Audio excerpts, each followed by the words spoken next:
بسم الله الرحمن الرحيم ياسين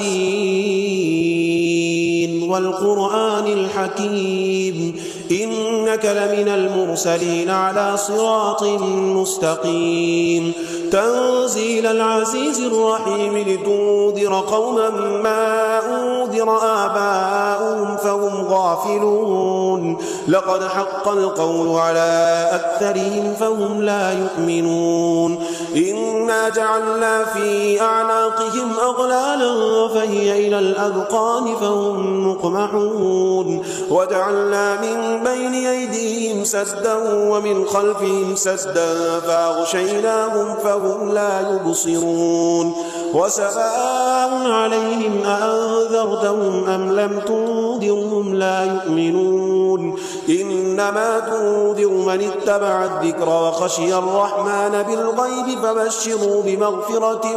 وأجر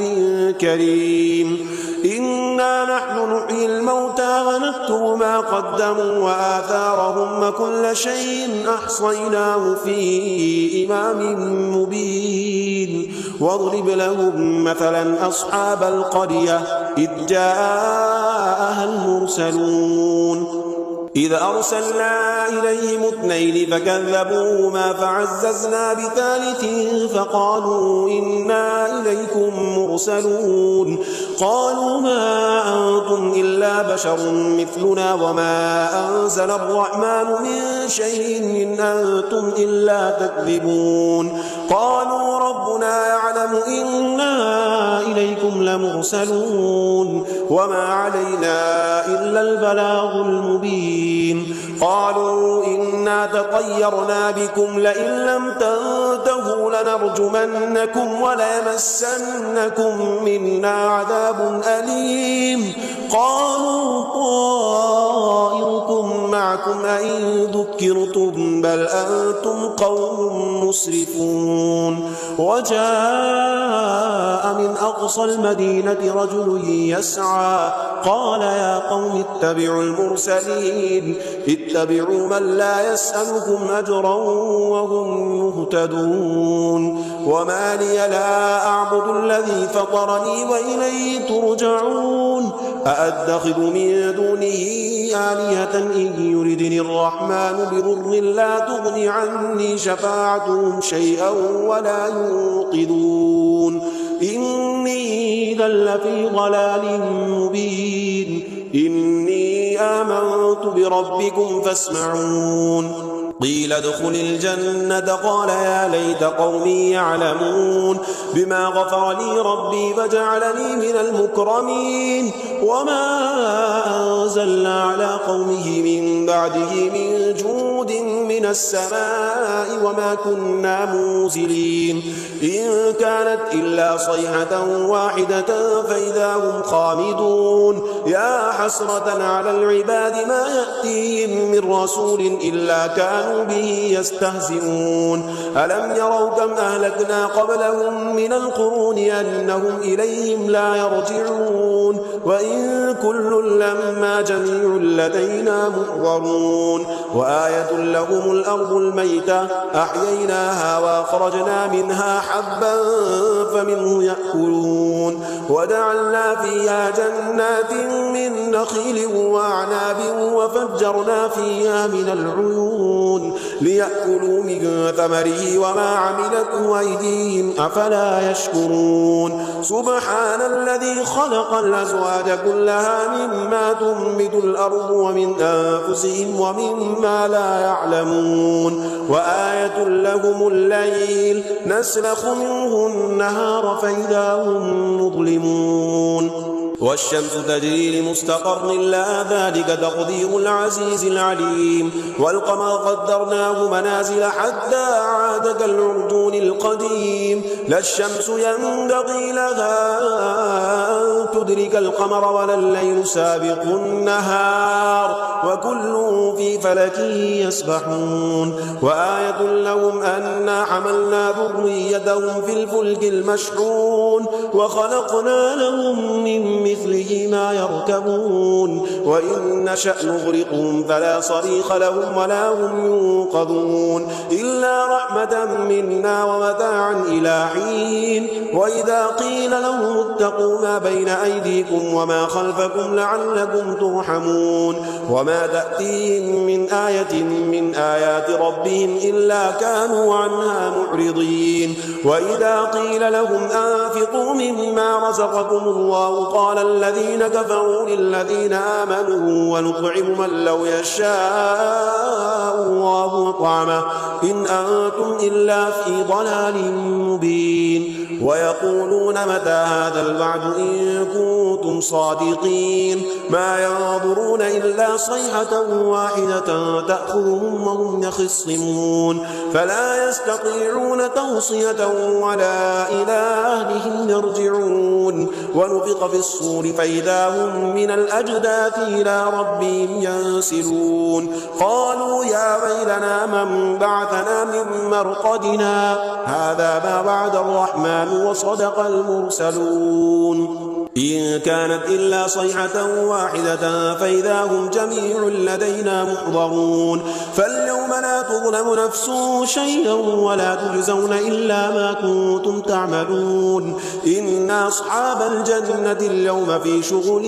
فاكهون هم وأزواجهم في ظلال على الأرائك متكئون لهم فيها فاكهة ولهم ما يدعون سلام قولا من رب رحيم وامتازوا اليوم أيها المجرمون ألم أعهد إليكم يا بني آدم ألا تعبدوا الشيطان إنه لكم عدو مبين وأن اعبدوني هذا صراط مستقيم ولقد أضل منكم جبلا كثيرا أفلم تكونوا تعقلون هذه جهنم التي كنتم توعدون اصلوها اليوم بما كنتم تكفرون اليوم نختم على أفواههم وتكلمنا أيديهم وتشهد أرجلهم بما كانوا يكسبون ولو نشاء لطمسنا على أعينهم فاستبقوا الصراط فأنى يبصرون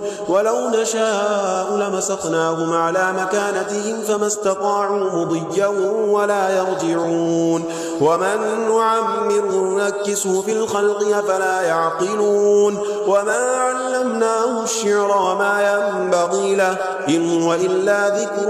وقرآن مبين لينذر من كان حيا ويحق القول على الكافرين أولم يروا أنا خلقنا لهم مما عملت أيدينا أنعاما فهم لها مالكون وذللناها لهم فمنها ركوبهم ومنها يأكلون ولهم فيها منافع ومشارب وفلا يشكرون واتخذوا من دون الله آلهة لعلهم ينصرون لا يستطيعون نصرهم وهم لهم جند محضرون فلا يحزنك قولهم إنا نعلم ما يسرون وما يعلنون أولم يرى الإنسان أنا خلقناه من نطفة فإذا هو خصيم مبين وضرب لنا مثله ونسي خلقه قال من يحيي العظام وهي رميم قل يحييها الذي أنشاها أول مرة وهو بكل خلق عليم الذي جعل لكم من الشجر الأخضر نارا فإذا أنتم منه توقدون أوليس الذي خلق السماوات والأرض بقادر على أن يخلق مثلهم بلى وهو الخلاق العليم إنما أمره إذا أراد شيئا أن يقول له كن فيكون فسبحان الذي بيده ملكوت كل شيء وإليه ترجعون بسم الله الرحمن الرحيم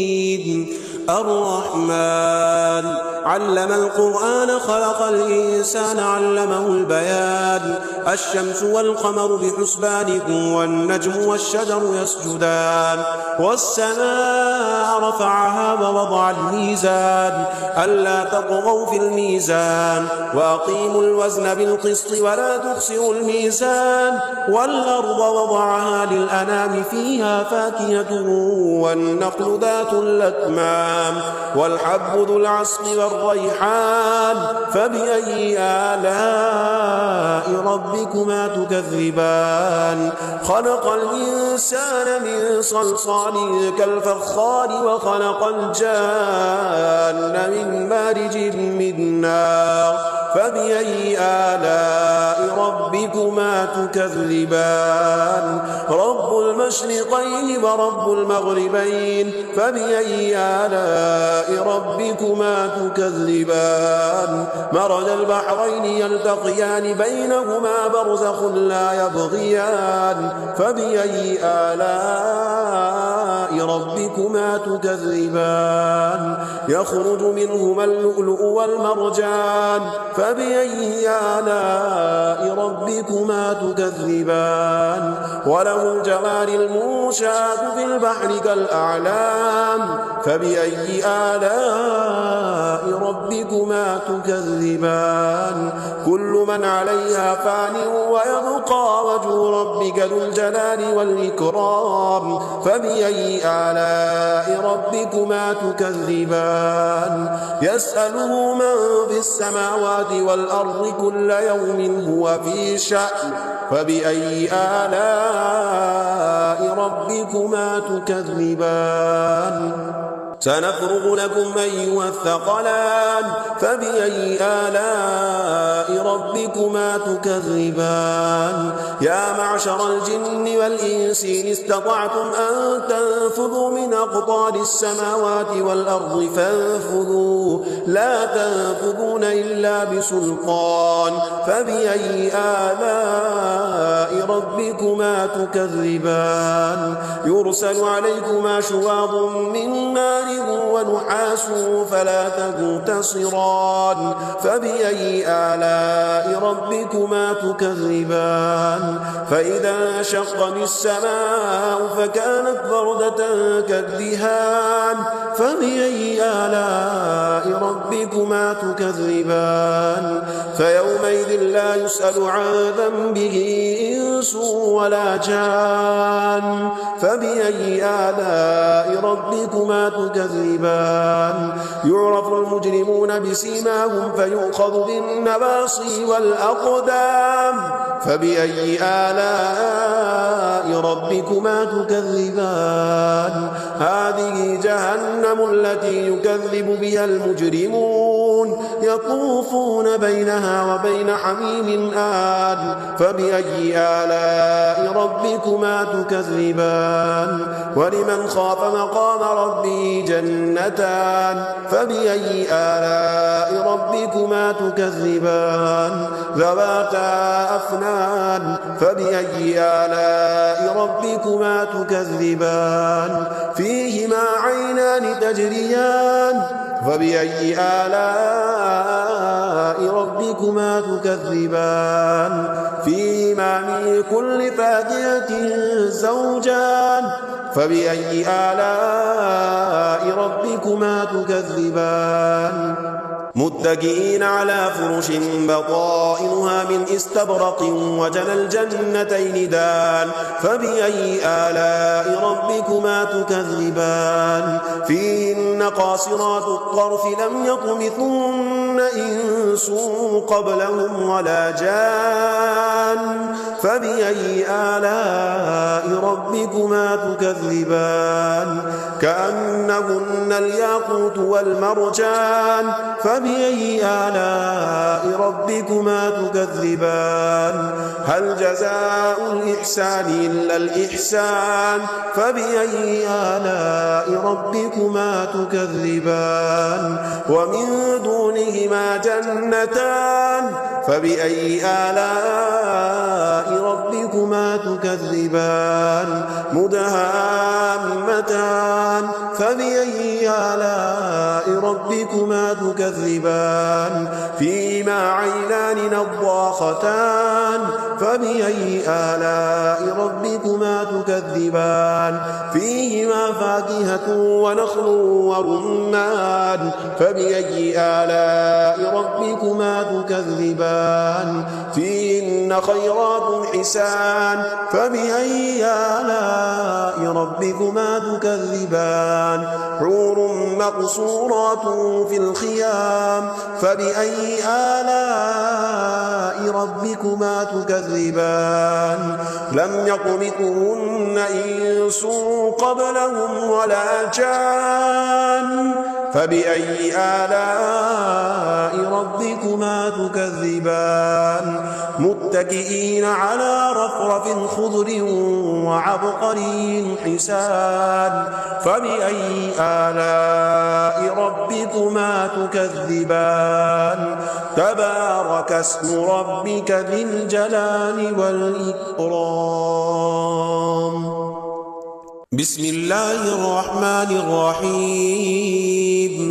إذا وقعت الواقعة ليس لوقعتها كاذبة خافضة رافعة إذا رجت الأرض رجا وبست الجبال بسا فكانت هباء منبثا وكنتم أزواجا ثلاثة فأصحاب الميمنة ما أصحاب الميمنة وأصحاب المشأمة ما أصحاب المشأمة والسابقون السابقون أولئك المقربون في جنات النعيم ثلة من الأولين وقليل من الآخرين على سرر موضونة متكئين عليها متقابلين يطوف عليهم ولدان مخلدون بأكواب وأباريق وكأس من معين لا يصدعون عنها ولا ينزفون وفاكهة مما يتخيرون ولحم طير مما يشتهون وحور عين كأمثال اللؤلؤ المكنون جزاء بما كانوا يعملون لا يسمعون فيها لغوا ولا تأثيما إلا قيلا سلاما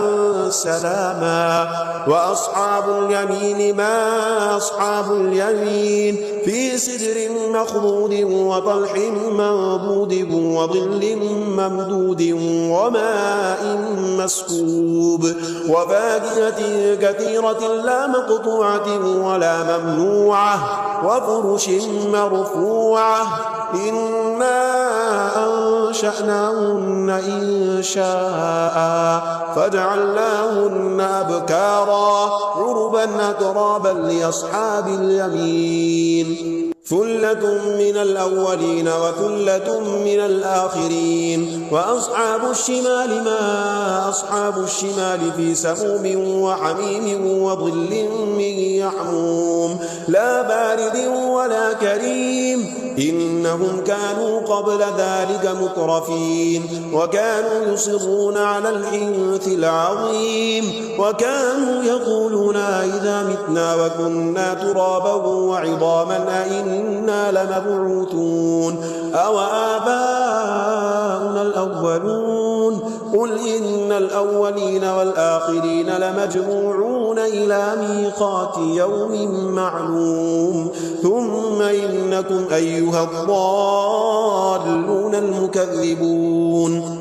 لآكلون من شجر من زقوم فمالئون منها البطون فشاربون عليه من الحميم فشاربون شرب الهيم هذا نزلهم يوم الدين نحن خلقناكم فلولا تصدقون أفرأيتم ما تمنون أأنتم تخلقونه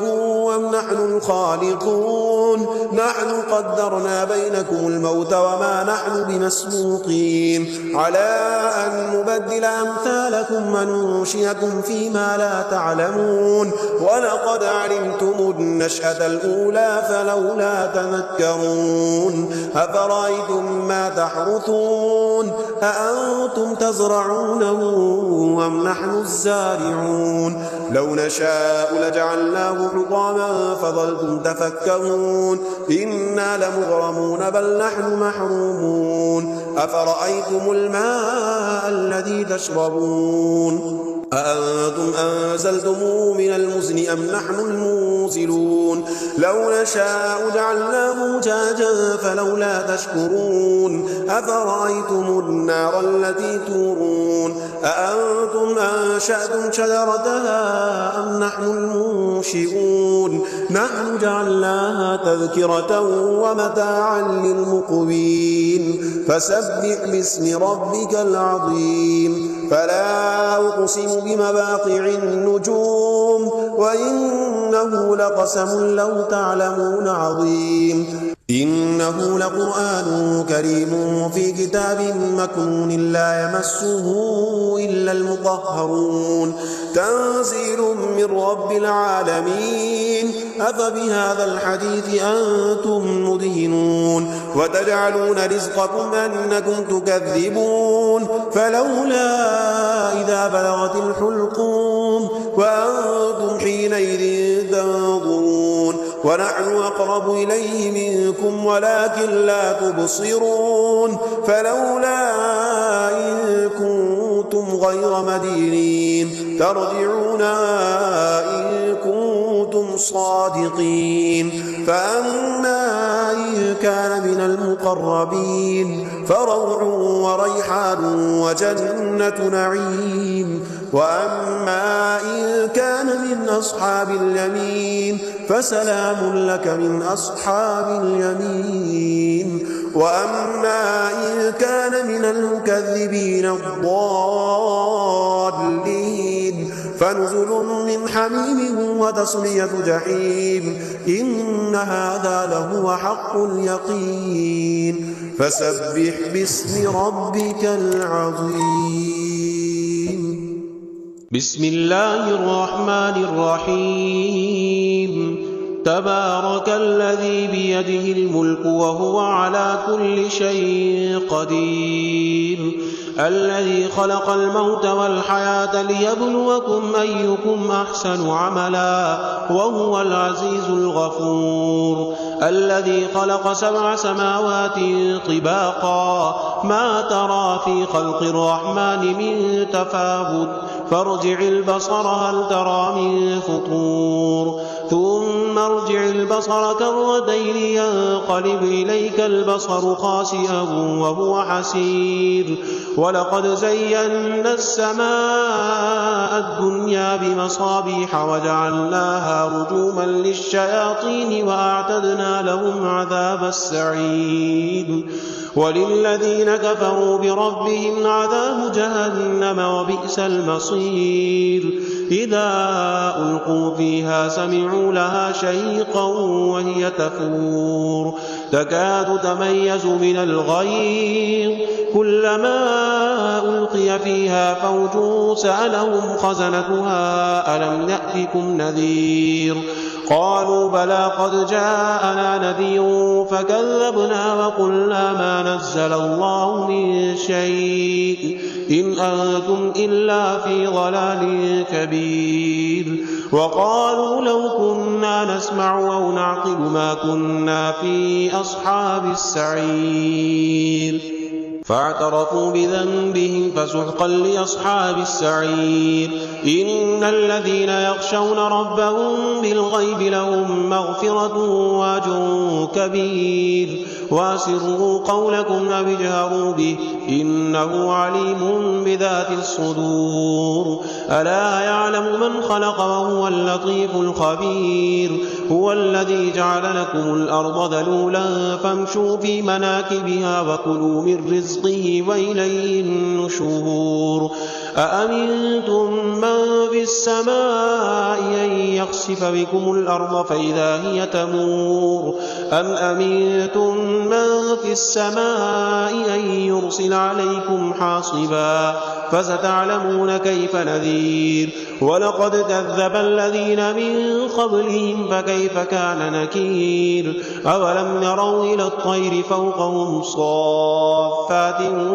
ويقبضن ما يمسكهن إلا الرحمن إنه بكل شيء بصير أمن هذا الذي هو جود لكم ينصركم من دون الرحمن إن الكافرون إلا في غرور أمن هذا الذي يرزقكم إن أمسك رزقه بل لجوا في عتو ونفور أفمن يمشي مكبا على وجهه يهدى أمن يمشي سويا على صراط مستقيم